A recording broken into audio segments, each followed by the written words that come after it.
Hey there, so in this video we're going to work the fronts of the shins, specifically if you've felt shin splints, if you've noticed tight calves, if you've ever rolled an ankle. This is going to be the video to watch today in conjunction with others, but this one primarily. So you'll need, of course, your ball. And today I'm using a blanket. You can also use a bolster, you can use a pillow, something comfy to sit on. If you wanted to be on a chair, you can absolutely do that as well. But so join me, let's have a seat. And the place that I'm working today is going to be not on the shin bone, directly down from my knee, but over to the side, almost in line with the fourth toe, and then again we're going to work along the side here above the ankle, kind of in line with the fifth toe. So we're taking the ball and bringing it just down from the knee, from the bony parts, and you'll feel the ball kind of sink in to some muscle tissue there. And so then all we do is we lift the foot up and set the foot back down. That's it. You add a little bit of pressure from your hand. You get to go as many times as you want. Now here's the cool news. The harder you work in this, the less benefit you're going to notice. Isn't that weird? So I'd like this to be really slow, really gentle. You'll actually get more benefit from it because your muscles will trust you a lot more when you work slow and smooth and controlled. Yeah? So from here we roll down just a touch. You can take as many stops on the road as you'd like, but if it's been really painful lately, I'm going to suggest that you don't do too many, right? We want to start out gently to then notice the benefits.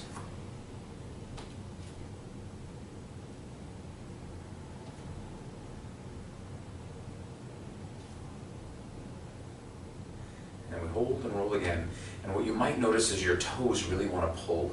So if we can keep this at the ankles, really move from that spot a little more, and when you add the toes, you'll get a little bit more bang for your buck in that. But again, it's not about working harder, it's about working smarter and really feeling what's going on in your shins. And then we roll down again. And if you find a real juicy spot, something that doesn't feel too comfortable, but kind of in a hurts so good way, then hang out for a few breaths. And then from that few breaths, then we can start to move again.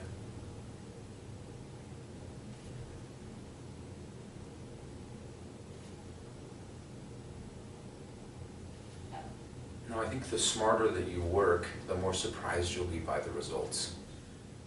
And in general, we always want to work harder, right? But in this instant, especially if there's been some pain there, the smoother, the quieter, the more relaxed we go, the better. Now as you get further down toward your ankle, you'll notice that there's a lot less give with the ball. You feel like you're on bone, right? So you know that you don't have very many more stops to go before you're done. That you'll have bones meeting down here that just won't let you go any further.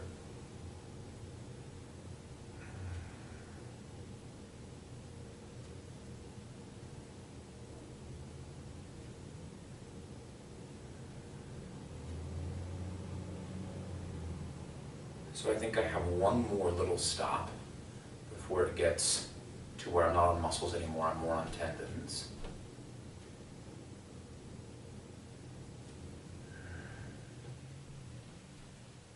And you're not applying a lot of pressure with this hand. You could use both hands, by the way, if you wanted, and that lets your arms relax just a little bit.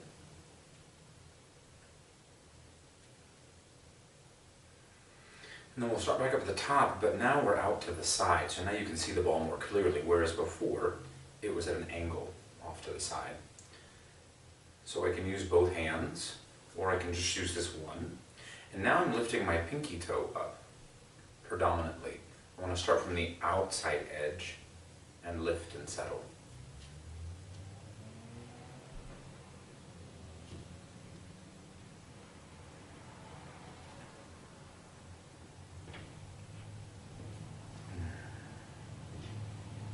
So you find a fun spot, hang out there and just lift. Again, from the outside edge of the foot, but if your pinky toe is the one that does it, that's fine too. We're working both edges. All the way up here, all the way down there. And those are the muscles that are along the side of your leg. You might be surprised that these are really uncomfortable. Or at least they are on me. I just went hiking yesterday for the first time for the season. So, yeah, my legs are going to be really, really sore today.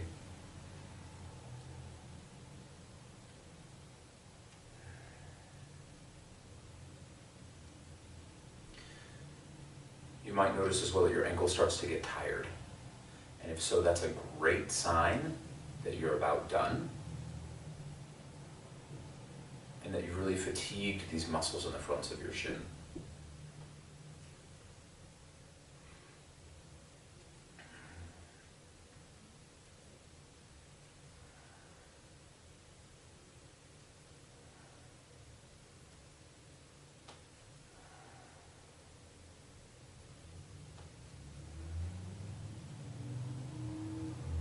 This is about the last stop for me before it starts getting too bony along the side.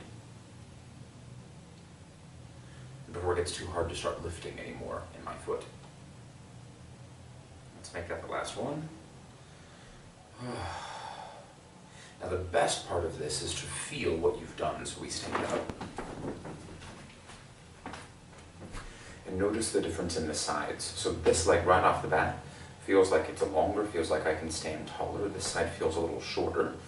So if I were to do, let's say a warrior one, I feel like there's a lot more mobility in that ankle and in that foot. The shin feels a lot more alive. And then we switch sides because we want to see how this side feels. Yeah, and that shin feels a lot more compressed, like I can't go quite as far, like it's stuck. It's kind of interesting.